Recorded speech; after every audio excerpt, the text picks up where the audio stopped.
Il est 17h.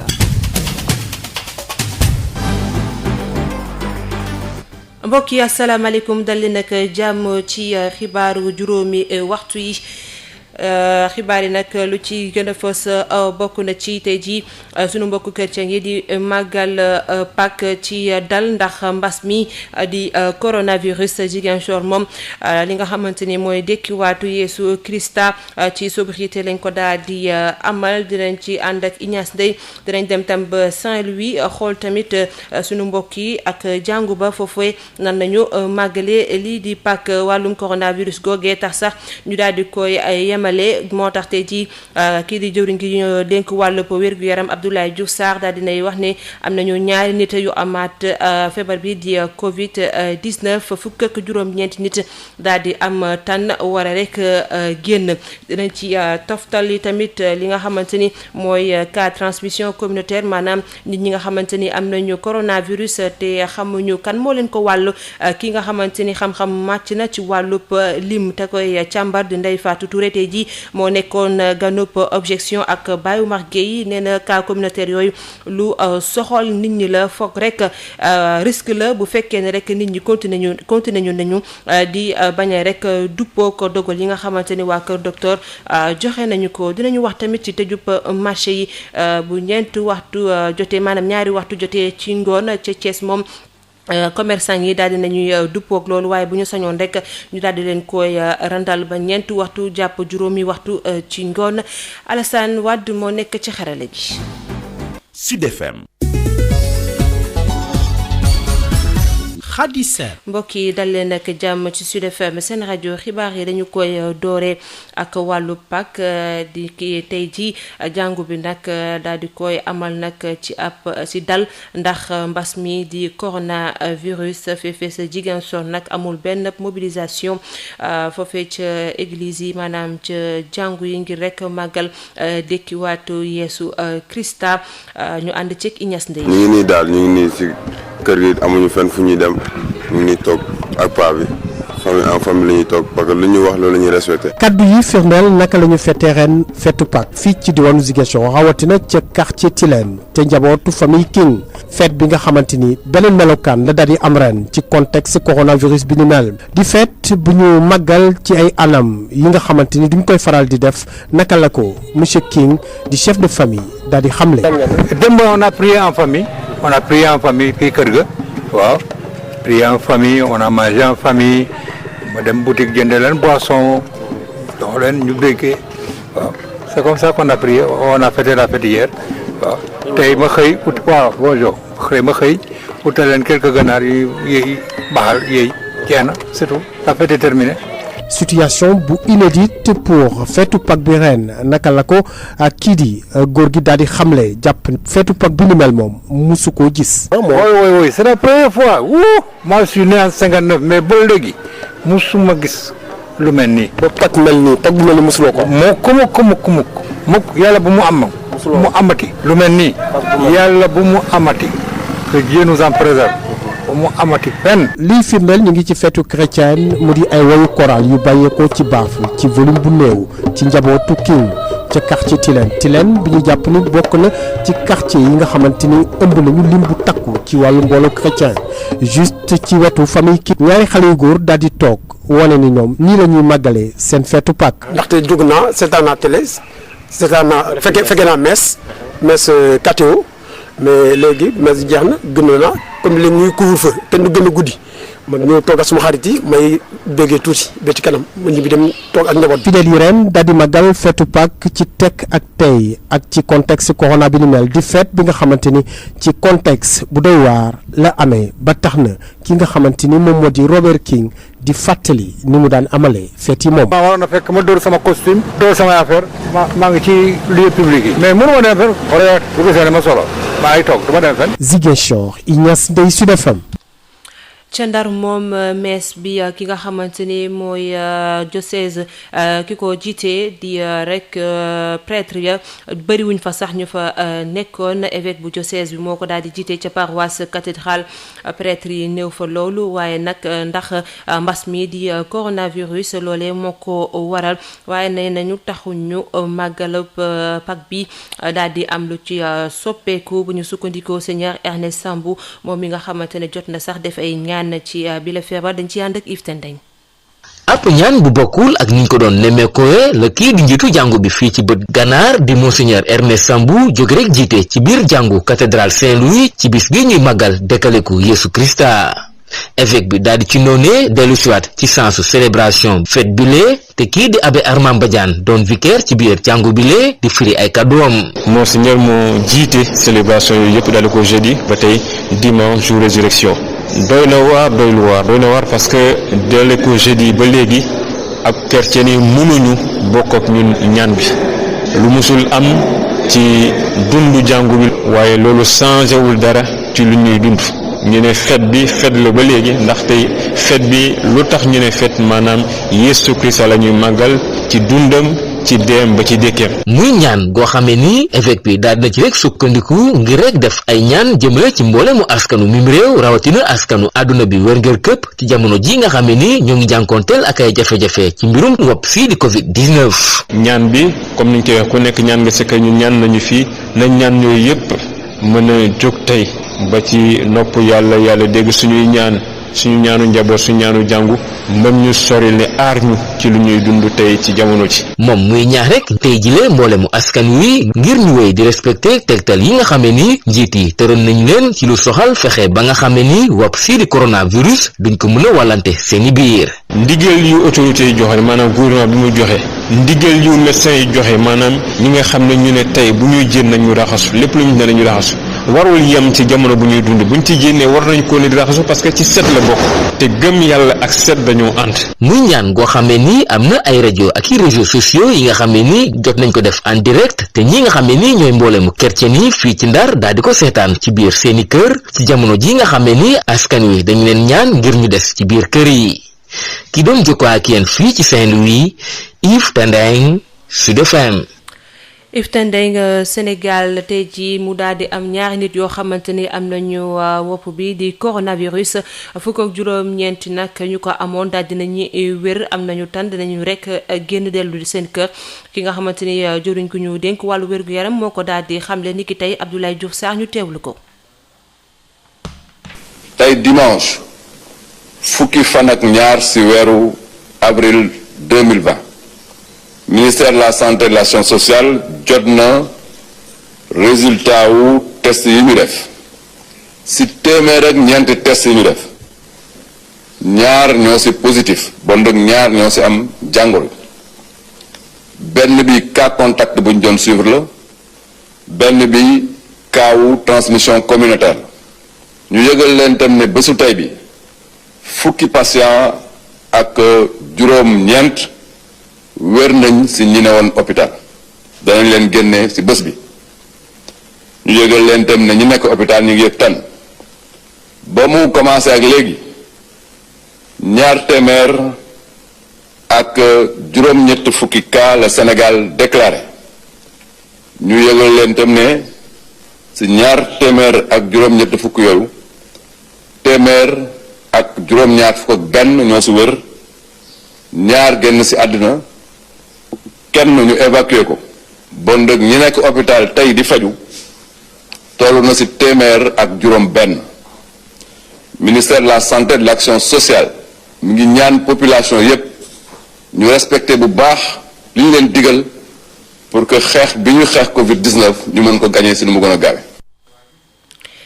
ngeen doon déglu jëwriñ gi ñu dénk wàllub wér-gu-yaram Abdoulaye Diouf Sarr tey ci benn cas communautaire la ñu am ak benn cas contact cas communautaire yooyu nag maanaam nit wàll la te xamoo ku la ko wàll loolu soxol na bu baax a baax nit ñi loolee ku ko xamle di Ndeye Fatou Touré xam-xamam màcc ci wàllub lim te di ko càmbar moom moo jiite Price Waterhouse Coopers Afrique francophone nee na nag risque bi lu am la bu fekkee ne rek ne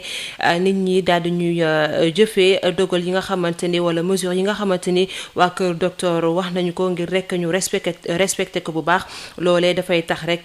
feebar bi buñ ko waree faj dafay rek am ay jafe-jafe tey ji moo nekkoon ganub objection ak Bayu Margué di ngeen ko teewluwaat ci suñuy xibaaru nasaraan. wax ci dogal yu ñuy jël ngir rek tëj marché yi bu ñaari waxtu ci ngoon jotee maanaam 2 heures ca Thiès moom marché central ba jaaykat yi ñoom ñu ngi koy rafetlu bu baax a baax waaye bu ñu sañoon rek ñu daal di liñ koy randal ba ñeenti waxtu jàpp juróomi waxtu bu ñu sukkandikoo si ñoom nag dogal boobu day tax rek seen situation gën a compliqué maanaam am yi jafe-jafe loolee nag rax ci dolli harmonisation maanaam defuñu harmonisation bu baax ci dogal yi nga xamante ne jël nañ ko ci yeneen i magasin maanaam yu mel ni Auchan. Babacar Ndaw lañ ci am. dogalub kilifa yi tëj marché Thiès yi ñaari waxtu mel na ne mi ngi gën di yokku joote bu ñu sukkandikoo si commerçant yi jàpp nañ ne tisbaar moom lu métti la si ñoom. Ousseynou Fall moom mooy coordonnateur bu marché central bu Thiès. commerçant yi ñu leen wax ni métti bi nga xam ne moo dal ci àddina bi ñun jàpp nañ lu ci ëpp aussi daan na suñu kaw ñu bàyyi ñu xel bu baax a baax kon ñu ngi leen di ñaan buñ ci xalaatati ci heure yi nga xam ne moom la marché bi war a tëj wala muy mën a ubbi ñun ci woo ñu bokkandoo xalaat ci ndaxte ñun aussi loolu suñu soxla la suñu mébét la te xam ne feebar bi bu jógee ci marché yi jógee ci Sénégal rek ñun ñu dellu nekkaat ci jàmm ak salaam. a beneen jeexital bi jàpp nañ ne ñoom ñeenti waxtu ba si juróomi waxtu moo leen doon gënal rax si dolli délégué général bu marché central bu Thiès Thierno Ciss di si yokk jeexital yi si ñeneen ñi. ñu ngi ciy sant commerçant yi bu baax a baax ñu ngi leen ciy sant bu baax lépp comme le département bu Thiès ñu ngi leen ciy sant loolu ndigal li nga xam ne di jóge ci kilifa yi ñëw ngeen respecté ko noonu ñu ngi lay sant li ñuy ñaan gouverneur ñu ngi koy ñaan ci mbaaxam xam ne njaboot yëpp seen njabootam la ñu mën ñu may ba 17h 7h à 17h ñu ubbi marché yi parce que marché yi fi ñu toll am nañu problème bu rëy parce que ñi nga xamante ni bii ñoo fi doon añee ci commerçant yi 2h fi ñu toll bi 2h bu jotee commerçant yi ñi bi amatuñu fu ñu añee te loolu yëpp vraiment marché bi ñu ngi ko doon def ci wax dëgg yàlla commerçant bu heure añ jotee nga indi sa añ bokk ak njaboot yi nga xamante ni bii moom xam amuñu fu ñu jóg ku dul naa ci yow loolu yëpp fu ñu doon dakk na. leneen li leen si gën a métti jàpp nañ ne si lu wër marché central bi am na ay grande surface bokk na si Auchan bi nga xam ne day dem ba 6h30 loolu nag mel na ne kumba am ndey ak kumba amul ndey lay nuru. Ousseynou Fall coordonnateur bu marché central bu Thiès. Auchan aussi dafa bokk ci mën na ni marché la ci biir marché yi nekk Thiès ñu gis ni bu marché yi tëjee 14h bokk na ci mooy recevoir monde bi gën a bari ci marché yi ndax 13 marché yi buñ tëjee Auchan yi nga xam ne moo nekk Thiès day fees dell ñuy ñaan nag ñun li dàq cérémonie yi nga xam ne moo waroon a am tëj jumaa yi wàññi heure yi nga xam ne moom la marché bi waroon a dox lan moo may Auchan moom mu mën a permettre mu heure bi nga xam ne moom la ko marché yi war a tëj tëju ko di yokku di dem ba 18h wala 19h moom kumba am ndey la wala amul kumba amul ndey loolu boo nekk na sunu jaaxle. commerçant yu marché central tey jii ndimbal yi ñuy wax dañ ko déggandi rek ba tax na ñu xaar ñu jooyanti lu nu mel Babacar Ndaw Thiès su def. Babacar Ndaw ba tey ci wàllu coronavirus commune bu Koul nekk ci département bu Tivaouane ñoom ñi nga xamante ne sax naam amuñu ab kenn ku fa am bile wopp waaye nag taxaw nañu temm ngir rek gën a fàggandiku centre de santé Croix-Rouge ak service d'hygiène jóg rek ngir xeex ak Covid-19 Babacar Sow. coronavirus fii ci département bu Tivaouane amagul kenn ku mu fi dal suñ sukkandikoo ci kilifa yi nga ko dogali ci waa kër docteur ci commune yi nag nemmeeku nañu ni ba léegi ñu ngi ci fàggandiku bi ñu nemmeeku lu ni mel ci commune bu Koul foofee nga xam ni jaraafu dëkk bi nee na daal yombul waaye itam def nañ seen kéemtalaay kàttan ngir yóbbul jumtuwaay centre de santé yi Croix-Rouge ak service d'hygiène bu Ngaye Mékhé bu nga xamee ni daal dina pomper daara yi ak béréb yi nga xamee ni doomu aadama daañu fa teg tànk maire yi moo jënd pompe bi ak produit bi muy àndal Modou Fall jaraafu dëkkub Koul. mbas mi moom day loo nga xam dafa am doole lool kenn ku nekk fexe ba def li nga war a def moo tax ñun naka ba commencé rek li ñu njëkk xalaat mooy centre de santé bu Ngaye ndax nag bis bu amee tam ay cas fa lañ leen di xam naa ni référé kon moo tax ñoom leen njëkk dem fekk leen jàpp leen bu baax ñu boole itam poste de santé yi nekk ci commune Koul yépp daara itam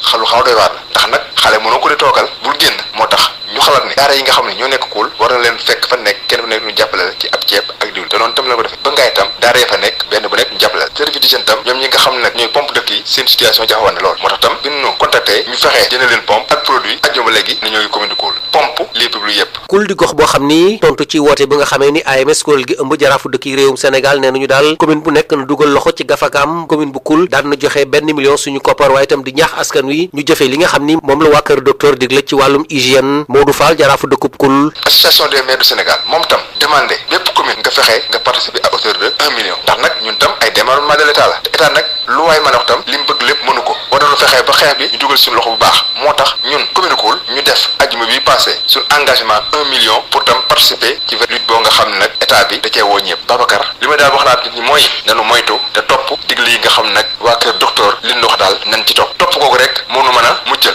Tivaouane Babacar Sow lañ ca jokkoo ak yéen pour Sud FM. Sud FM ganu bés bi. sunu gan tey ji di Oumar Mamadou Baldé di chef exécution fële ca Tambacounda muy wax rek di ñëwaat ci dogal yi nga xamante ne jël nañ ko ci tëjub marché yi foofee ca Tambacounda nag dimanche yi la ak mercredi la tey jii nag mu dem saytu ko ak ndawam ci terrain bi amal nañu ko foofee ca marché yi daal di ci profité nag ñu daal di fay désinfecté moom mi di Amadou Oumar Mamadou Baldé dina ñëwaat tamit ci xibaar yi nga xamante ni jàpp nañ fa ay ñeenti téeméer ak juróom-ñaari moto ak tamit juróom-ñaari camion ñu teewlu ko ak Boubacar Tamba. dafa am ñoo xam ne ñoom dañoo jàpp ne mesure keneen rek lañ koy jëlal ñoom duñ ci musa bokk ma profito di ñaan mbokk yi nañu nangu mesure yi bu kenn jàpp ne que am na relation ak tel préfet wala am na relation ak gouverneur wala am na relation ak journaliste di ñu jege si pour di ñu ñaan ay dérogation duñ ko joxe te ñoo ngi fas yéene continuer tëj région bi hermétiquement li ci des ñu bàyyi ko ci loxo yàlla fan yee dañoo jot ay information ñu vérifier ko mu nekk dëgg xam ngeen gros porteurs yi mi arrêté bi ministre jël chauffeur la ak apprenti am ay nit ñu mel ni man di ne am naa cabine ci ginnaaw am na ñu soxla voyager ñu taxé leen di leen jéem a nëbb ci ginnaaw jàpp nañu ci juróom-ñaar donc nañu xam ne pour Tamba moom stratégie boobu pexe boobu nañ ko bàyyi mu daan beneen bi nekkoon suñu difficulté pour en tout cas arrêter mobilité bi ay samay mbokk yu mel ni man di ne am naa moto xam naa ay piste dérobée yaakaar naa benn takk der du fa nekk suñuy équipe embuscade fi mu nekk ni immobilisé nañu 417 motos ci évaluation bi ñu def démb lépp jox naa commandant mu dem jëndi ay cadenas ci quincaillerie mu cadenassé moto yi ba ñu passé vraiment période bi parce que même su fekkee da nga leen ne ñu fay taxé leen li yoon wax 12 000 francs dañ la koy fay léegi demaat jël ñaari nit fayloo ku nekk 30 000 ci benn voyage ñu am 60 000 ñooñu donc mesure boobu la ñu jël te ci la ñuy continuer nañu xam ne yoon piste dérobée yépp ay équipe embuscade ñu ngi leen di xaar pour li dem ci wàllu situation département bu Goudiri les 7 malades juróom-ñaari malades yi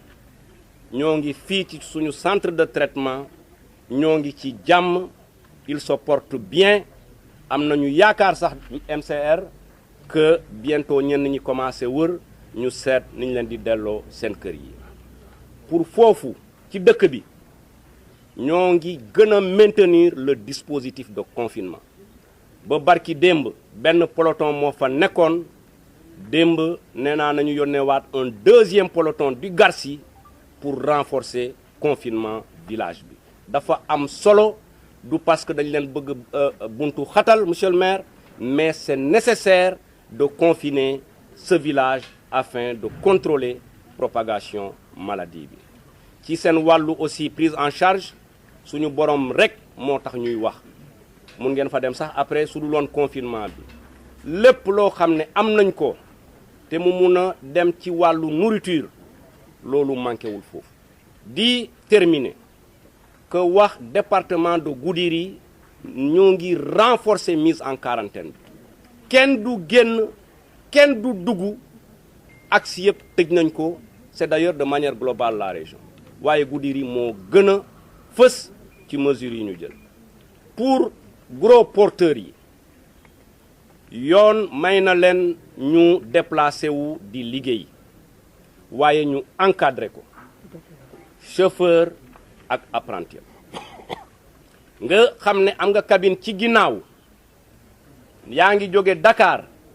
gis nit boo xam ne kut koo kut bëgg na violer arrêté yi nga ne fay ñu 100 000 francs 50 000 francs ñu yóbbu la Tamba wala Mali am na ñu ngi ci jàpp parce que ñoom ñoo violé arrêté bi et seen procédure a ngi en cours dinañ ko topp ba mu yegg fi mu war a yegg. Khady Sène. mbokk yi fi la ñu yem ak yéen ci xibaar yi bu juróom benn waxtu jotee Aïssatou Gueye Ba dina fi teew xibaar yi ci làkkum tubaab ñu ngi leen di jaajëfal Alassane Wade mi nekkoon ci xarala gi.